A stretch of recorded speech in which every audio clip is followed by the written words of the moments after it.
మోసపూరిత హామీలతో అధికారంలోకి వచ్చిన కాంగ్రెస్ ప్రజలను మోసం చేస్తోందని మాజీ మంత్రి కొప్పుల ఈశ్వర్ అన్నారు.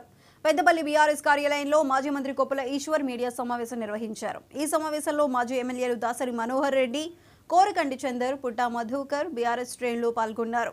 కాంగ్రెస్ అధికారంలోకి వచ్చి 10 నెలల కాలంలోనే ఆర్థిక వ్యవస్థ పూర్తిగా దెబ్బతిందన్నారు. రుణమాఫీ లేదు, రైతు భరోసా లేదు. రైతులకు ఏం చేశారో ప్రభుత్వం సమాధానం చెప్పాలని కొప్పుల ఈశ్వర్ డిమాండ్ చేశారు. హైడ్రా పేరుతో అనేక కట్టడాలు కూల్చివేసి ప్రజలను రోడ్డున పడేస్తున్నారని ఆగ్రహం వ్యక్తం చేశారు. ఈ నెల 15 నుండి బీఆర్ఎస్ పార్టీ ప్రతి మండల కేంద్రంలో నిరసన కార్యక్రమాలు చేపడుతుందని కొప్పుల ఈశ్వర్ పేర్కొన్నారు. చాలా గొప్పగా చేసినామని ఇప్పటికే రైతు రుణమాఫీ మీద మీరు సంబరాలు జరుపుకుంటుంది. ఈ సంబరాలు ఎందుకు జరుపుతారో ఒక్కసారి చెప్పాలి. మా మహిళా సోదరి మనులను నట్టేట ముంచినందుక, నమ్మించి మోసం చేసినందుక 2500 రూపాయల వృత్తి ప్రతి నెల ప్రతి తల్లికి ఇస్తామని చెప్పి మోసం చేసినందుక, డిసెంబర్ 9కే మేము 4000 రూపాయల పెన్షన్ ఇస్తామని మోసం చేసినందుక ఎందుకు సంబరాలు జరుపుతున్నారో చెప్పాలి.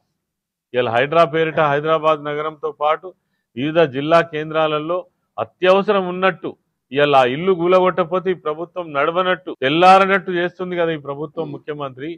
అందుకోసం ఆ సంబరాలు జరుపుకోవడం. ఇప్పటికే వేల మందిని వాళ్ళ జీవితాలను పాడు చేసి రోడ్డు మీద పడేసినటువంటి పరిస్థితి ఇలా రాష్ట్రంలో జరుగుతూ ఉన్నది.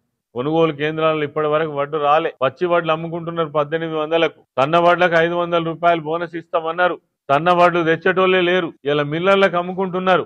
ఆనాడు ఒక్క గింజ లేకుండా ఉన్నటువంటి ప్రభుత్వం కేసీ మేము చాలా గొప్పగా చేసినామని ఇప్పటికే రైతు రుణమాఫీ మీద మీరు సంబరాలు జరుపుకుంటుంది. ఈ సంబరాలు ఎందుకు జరుపుతారో ఒక్కసారి చెప్పాలి.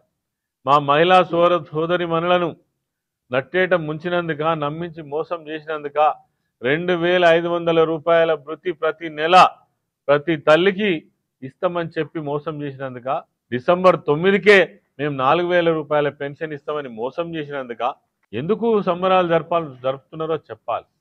ఇలా హైడ్రా పేరిట హైదరాబాద్ నగరంతో పాటు వివిధ జిల్లా కేంద్రాలలో అత్యవసరం ఉన్నట్టు ఇలా ఇల్లు కూలగొట్టకపోతే ఈ ప్రభుత్వం నడవనట్టు తెల్లారనట్టు చేస్తుంది కదా ఈ ప్రభుత్వం, ముఖ్యమంత్రి.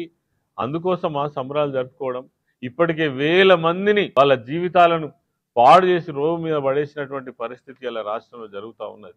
కొనుగోలు కేంద్రాలలో ఇప్పటి వరకు వడ్డు రాలే. పచ్చి వడ్లు అమ్ముకుంటున్నారు 1800కు. సన్న వడ్లకు 500 రూపాయలు బోనస్ ఇస్తామన్నారు. సన్న వడ్లు తెచ్చేటోళ్లే లేరు. ఇలా మిల్లర్లకు అమ్ముకుంటున్నారు.